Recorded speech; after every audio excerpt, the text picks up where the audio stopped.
Assalamu alaikum wa rahmatullahi wa barakatuh. We start our program Spirit of Values. I would like first to welcome you in this program of Spirit of Values. This is Dr. Tareq Rasheed. I'm an international trainer and consultant working with the United Nations. So what are the main objectives of this program, Spirit of Values? First, we would like to understand the concept of what is a value. What are the definitions related to value? Next, what tools, approaches, methods that we can use values for? And then to raise awareness of the importance of these values in building our individuals, our societies, and our nation. Then, what are the dangers and risks if not applying the correct value in the correct action and attitude? And finally, the last objective is how these values affect our relations in different aspects: organizational relations, personal relations, society relations. So by this, we started the program, and we choose to start from Library of Sharjah because of the importance of the value of reading. And the first ayah in Al-Quran for Prophet Muhammad alayhi salatu wassalam was Iqra, the importance of the value of reading. Because of this, we start the episode from Library of Sharjah. Now, let's start first with our first question. What are values? What is the definition of a value? To introduce the definition of values, we have to set the 4 pillars of values. So these pillars are the base for the value concept. The first pillar in values is what we call the principles. So values are principles that we believe in. Are they learned? Are they gained? Yes, but we have to start that the first pillar is the principles we believe in. The second pillar in values is the references, from where we took the reference for our values. And actually for this second pillar, it's very important to distinguish between the references of values. We have several references to gain these principles. The first reference is motherhood, and always mothers teach their kids the values. So we start the first reference, mothers. And we always know that mothers feed us with our values. So this is the most important value reference is motherhood. And let me ask the following question. Can you know any kid or baby does not trust his mother? No way. So, and also, or are always mothers right in the right direction? Also no. So it depends on the reference credibility. If the reference credibility is high, the values are gained and very high. So the first reference we start our values from are our mothers. Then the closest family, from our fathers, from the big sister, the big brothers. They create some action in our attitude, so we gain some values from the close family. Then if we go for a higher level, schools teach their students several types of values. We start from KG1, learning the values from our teachers. Then at the university level also, we teach several values, and we learn several values from our teachers and professors. And actually it depends on the faculty. For example, we have several values for engineering, different from values in medicine, different from values in IT.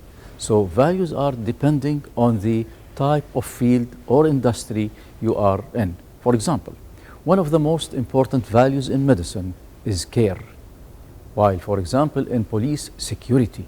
So different types of values are related to different industries and different professions. For example, in engineering, quality; in IT, precision, and so on.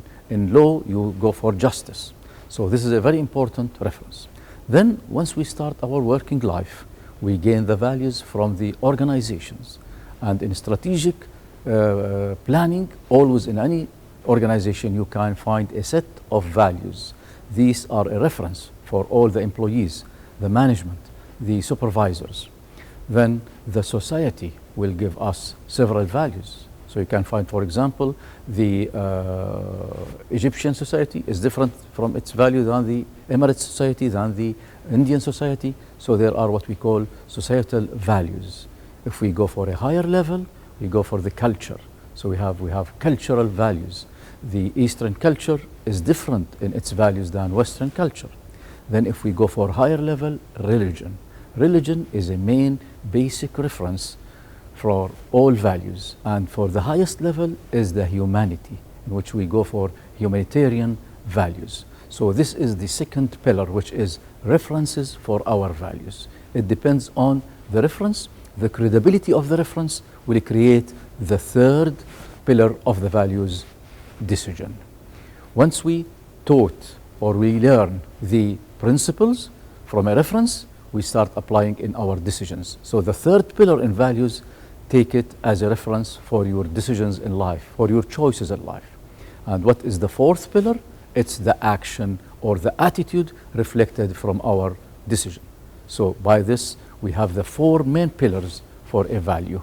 We start by principles we believe in, then we take it from a certain reference, it is reflected in our decision and appears in our attitude.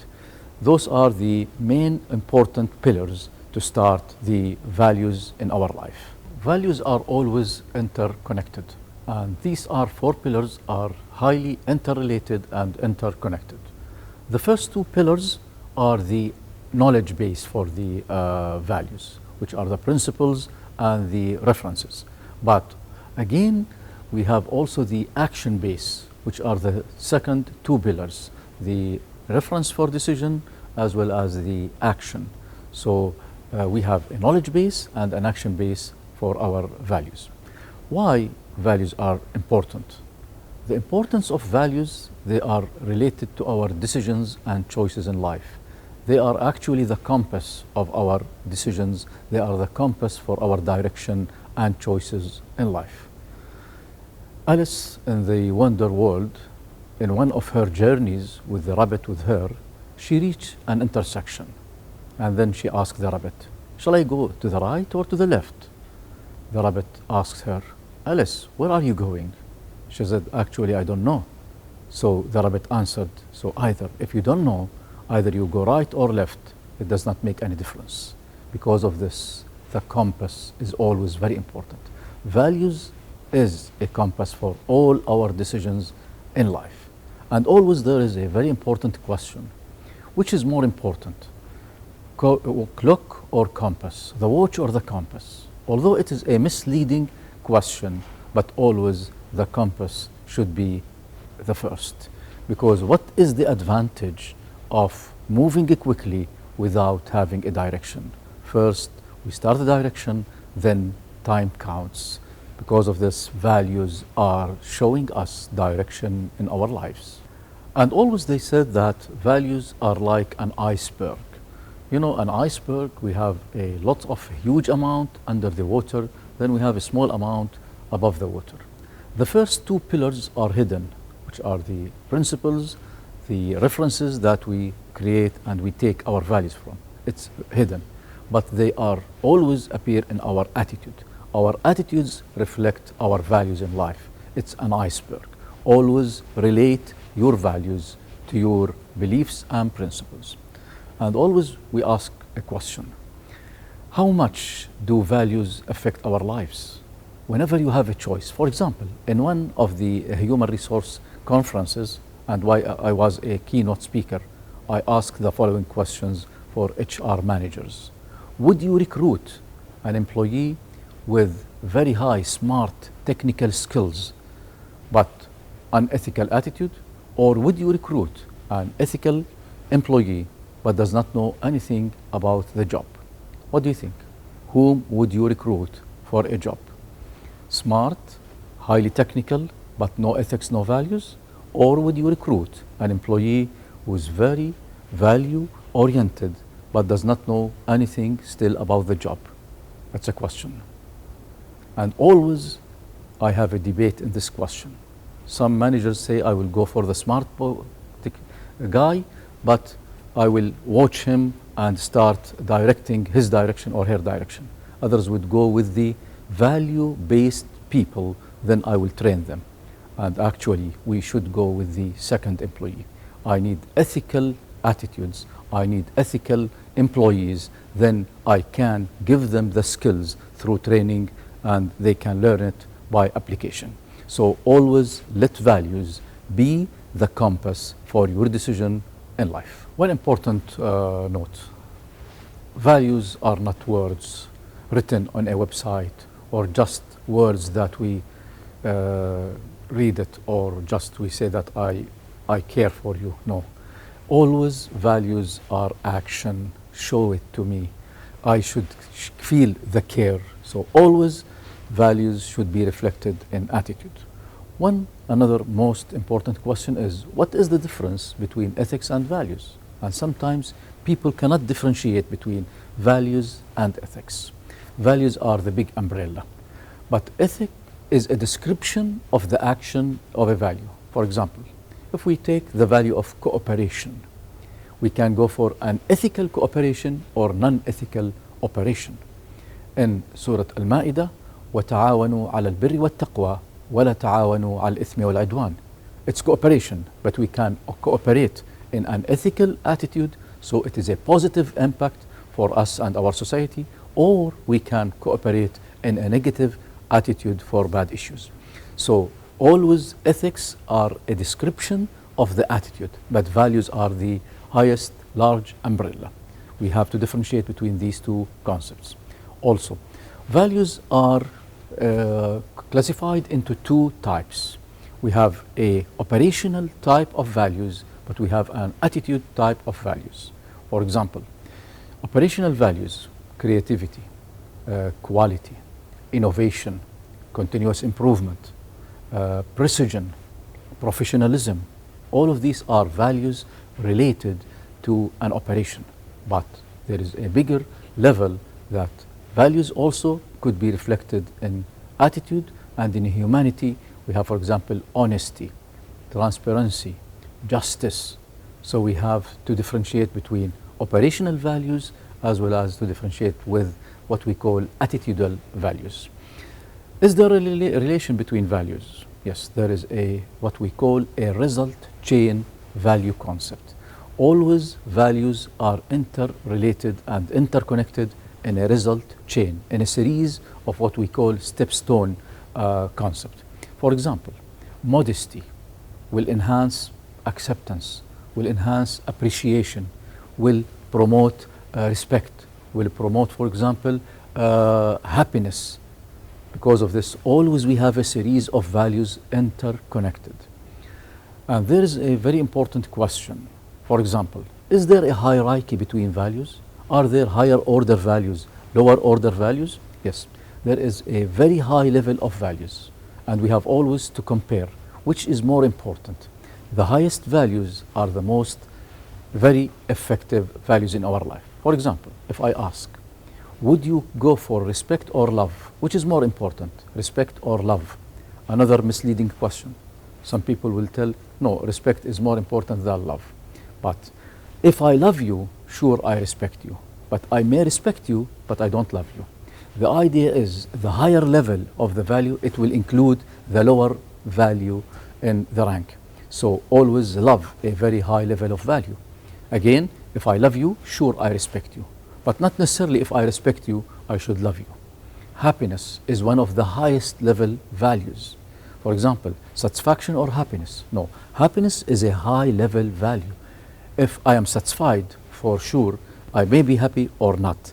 But once I am happy, for sure, I am satisfied.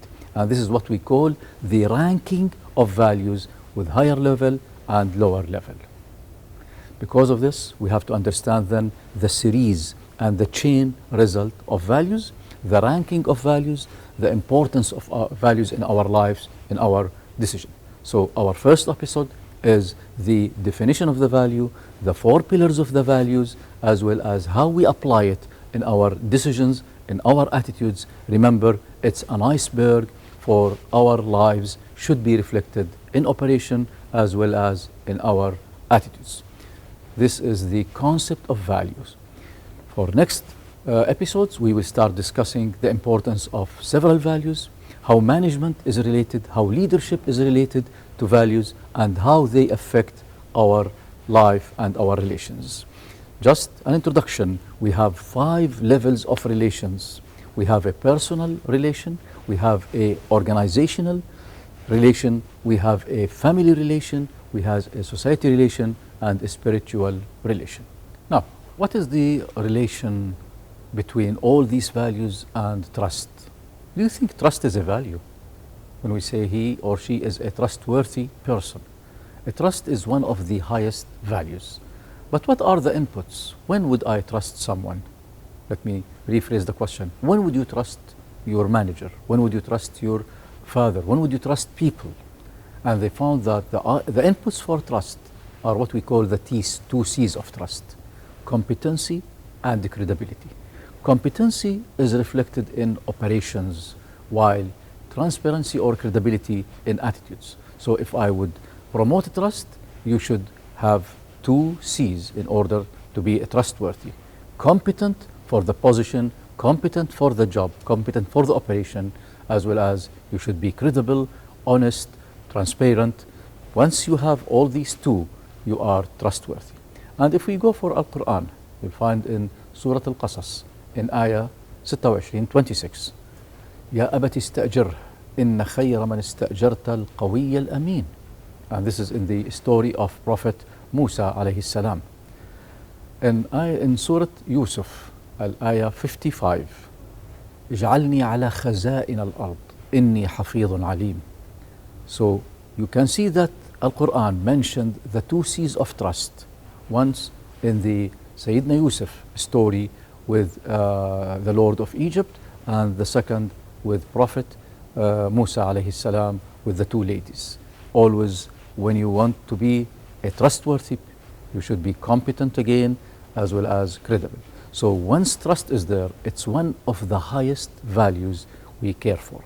So trust, love, happiness, these are the big values that through which societies promote, people enhance all their actions. So to finalize the first episode, all our achievements or our achievement in life should be within the values and the orientation of value. A value again is a compass for your decision, for your choices, as well as for your actions. Thank you. Wassalamu alaikum wa rahmatullahi wa barakatuh.